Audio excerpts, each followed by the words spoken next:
उसकी 2 शादियाँ हुई थी। पहले उसकी शादी हुई थी तो औलादगी हो गई थी।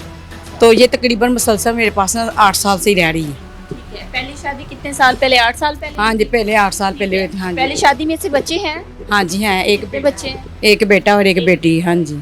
जी। इख्तलाफात की वजह क्या थी पहली शादी में?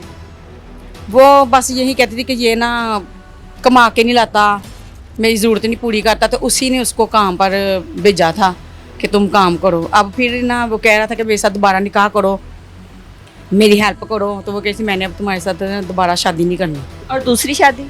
दूसरी शादी की थी तो 3 माह में ही उसका अलहदगी हो गई थी। क्यों, क्या वजह? वजह क्या है, बस वो खुद ही बताती थी कि ये ना शकील अम्मी है, मारता है बहुत, ये वो ऐसी बातें करती थी वो।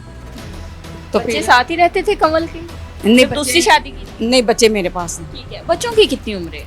एक बेटा उसका 11 साल का है और बेटी उसकी 8 साल की है। 8 साल की है। तो पहले शौहर से अलहदगी के बाद पहला शौहर खर्चा वगैरह देता था कमल के एक्सपेंस? नहीं, कोई नहीं देता था। ठीक है, तो उस दिन क्या हुआ था, आप लोगों को कैसे पता चला? सुबह ये उठी है तो मुझे कह रही थी कि मामा जी मैंने ना नाश्ता बनाना है। मैं कहा हाँ बना लो। मैंने नाश्ता किया है तो मैं ना कपड़े वगैरह धोने लगी, तो ये ना अपनी बाबूजी के कमरे में गई है।